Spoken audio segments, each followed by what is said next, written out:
अध्यक्ष महोदय, उत्तरामध्ये असं लिहिलंय की डॉक्टर बाळासाहेब सावंत कोकण कृषी विद्यापीठ की ही जी कृषी विद्यापीठ आहे एकतर आपण ही माहिती अशी चुकीची दिली आहे मंत्री महोदय। अवकाळी पाऊस आला कधी? फेब्रुवारीच्या अखेरीस। आपण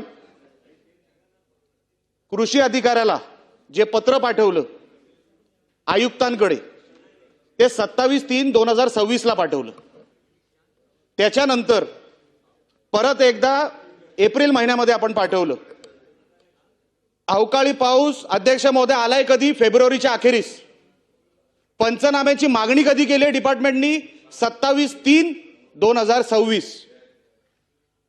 आता खाली असं लिहिलंय उत्तरामध्ये की हा अहवाल सादर करण्याची कारवाई सुरू आहे। हे साफ खोटे अध्यक्ष महोदय। मंत्री महोदय, अहवाल सादर झालेला आहे।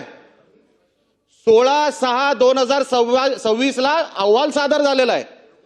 आपण चुकीची माहिती सभागृहाला का देताय की अहवालच सादर झालेला नाही?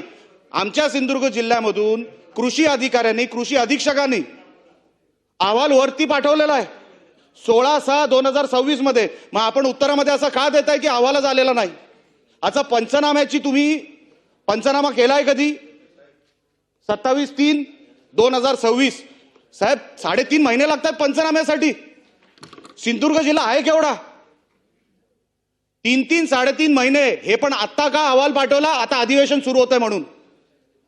अधिवेशनाच्या तोंडावर तुम्ही अहवाल सादर करता आणि मंत्री महोदयांना माहिती सुद्धा नाही की अहवाल सादर झालेला आहे। अच्छा, एनडीआरएफचा आपण नॉर्म सांगितला मंत्री महोदय। एनडीआरएफ मध्ये आपण पर हेक्टरी किती देणार आहेत एकदा जाहीर करा। कोकण कुठल्या निकषामध्ये येतं एकदा जाहीर करा। एनडीआरएफच्या नॉर्म मध्ये पर हेक्टरी आपण किती देणार आहोत? अच्छा, मागणी कितीची आहे? शेवटची मागणी अध्यक्ष महोदय 2006 ला आंबा आणि काजू उत्पादकांना किंवा शेतकऱ्यांना मदत मिळाली 2006 मध्ये। आमचा आंबा आणि काजू शेतकरी त्याच्यानंतर त्याला काहीच मिळालं नाही। 2006 मध्ये जेव्हा आमच्या शेतकऱ्यांना आंबा आणि काजू शेतकऱ्यांना मदत मिळाली, आम्ही आता 2026 मध्ये तुमच्याकडे नुकसान भरपाई मागतोय। तुम्ही आम्हाला एनडीआरएफच्या नॉर्म खाली नेमकी ती पर हेक्टरी किती मदत करणार ते जाहीर करा। आणि मागणी कितीची आहे? जवळपास 50,000 ते 1,00,000 पर हेक्टरीची। एनडीआरएफचा नॉर्म काय सांगतो अध्यक्ष महोदय? 22,500। यांचं काय होणार आहे अध्यक्ष महोदय त्याच्यामध्ये? माझी विनंती आहे मंत्री महोदयांना, अध्यक्ष महोदय आपल्या माध्यमातून, एक तर ही रक्कम ही 50,000 हेक्टरी किमान व्हावी किंवा 1,00,000 हेक्टर केलं तर तुमचं अभिनंदन, अख्ख्या कोकणामध्ये तुमचं अभिनंदन करू। आणि त्या कृषी विद्यापीठाला एकदा त्या कृषी विद्यापीठाचं काहीतरी बंदोबस्त करा अध्यक्ष महोदय। या आता ती कृषी विद्यापीठ बंद करा किंवा त्यांचं फंडिंग बंद करा। सगळे खोटे अहवाल देत आहेत ते, एकही शेतकऱ्याला त्याचा फायदा होत नाही। ती नेमकी कृषी विद्यापीठ करते काय? एकदा त्याच्यावर व्हाईट पेपर काढा अध्यक्ष महोदय, माझी विनंती आहे। आणि शेवटचा मुद्दा असा, साहेब सभागृहाला ही खोटी इन्फॉर्मेशन येता कामा नये, ह्याच्यासाठी आपण आपल्या इंटर डिपार्टमेंटमध्ये आपल्याला जी काही कारवाई करायची ती करा, त्यांना निर्देश द्या। ही कुठली माहिती आपण सभागृहामध्ये देताय? त्यांच्यावर कारवाई आपण करणार आहात का? आणि हे जे काय आमचे पैसे आहेत हे आपण कधी देणार आहात हे एकदा जाहीर करा। आणि प्रति हेक्टरी आपण किती देणार आहात?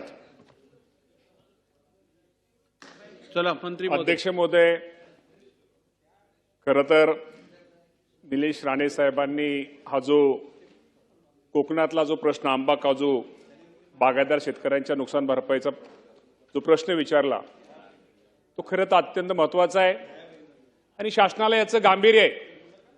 अध्यक्ष महोदय, या संदर्भामध्ये या राज्याचे मुख्यमंत्री देवेंद्र फडणवीस साहेब असतील, शिंदे साहेब असतील, सुनेत्रावहिनी पवार असतील आणि कोकण भागातले माननीय मंत्री महोदय असतील, सर्व आमदार महोदय असतील, या सर्वांची बैठक स्वतः मुख्यमंत्री महोदयांनी ताबडतोब घेतली।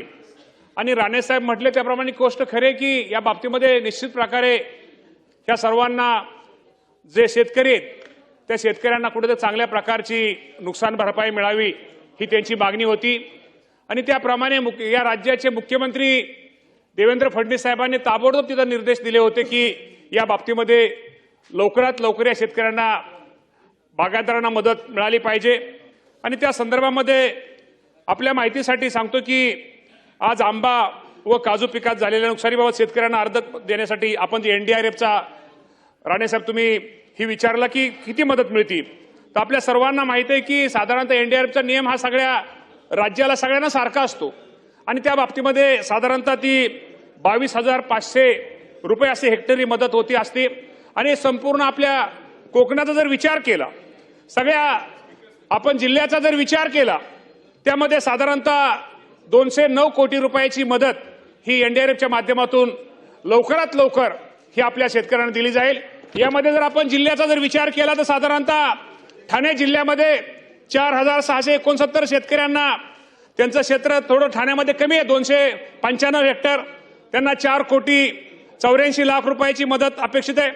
पालघरमध्ये 17,612 हेक्टर शेतकरी 17,612 शेतकरी आणि 2,868 हेक्टर त्याची रक्कम 6,47,00,000 रुपये. रायगड जिल्ह्यामध्ये 17,000 शेतकरी आणि 8,987 हेक्टर 20,28,00,000 आणि विशेषतः मदत जास्त जिथं बाधित जिल्हे जे असतात, एक रत्नागिरी हे 52,628 शेतकरी आणि 43,665 हेक्टर असे 98,45,00,000 आणि सिंधुदुर्ग जिल्ह्यामध्ये जो राणेसाहेबांनी प्रश्न विचारला 42,322 शेतकरी आणि 34,728 हेक्टर क्षेत्र आणि 79,05,00,000 अशी 209 कोटी रुपयाची निधीची आवश्यकतेच्या बाबतीमध्ये आपण मदत पुनर्वसनाला हा प्रस्ताव दाखल केलेला आहे आणि येणाऱ्या लवकरात लवकर 8-10 दिवसामध्ये ही मदत माझ्या कोकणातल्या शेतकऱ्याला कशी मिळेल आणि या बाबतीमध्ये मिळेल यासाठी प्रयत्न आम्ही काळजी घेतोय.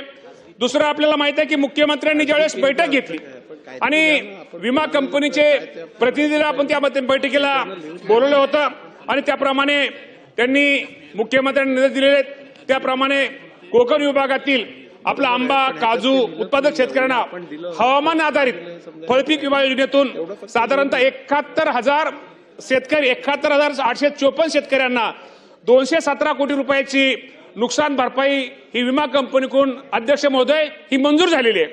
त्याचा जर विचार केला, जे त्यांनी सिंधुदुर्ग जिल्ह्यात असेल, सिंधुदुर्ग जिल्ह्यात सगळ्यात जास्त 85,82,00,000, रत्नागिरी जिल्ह्यामध्ये 36,609 शेतकरी अध्यक्ष महोदय 90 कोटी रुपये, रायगड जिल्ह्यामध्ये 7,189 शेतकरी 26,79,00,000, पालघर जिल्ह्यामध्ये 3628 शेतकरी 7,69,00,000 आणि ठाणे जिल्ह्यामध्ये 2,301 शेतकरी 7,37,00,000 असे एकूण 237 कोटी रुपयाची विमा कंपनीच्या आपण रुपये नुकसान भरपाईची त्यांना मंजूर झालेली ही रक्कम येणाऱ्या 15 दिवसाच्या आत माझ्या शेतकऱ्याला दिली जाईल हे आपल्या माध्यमातून सांगतो.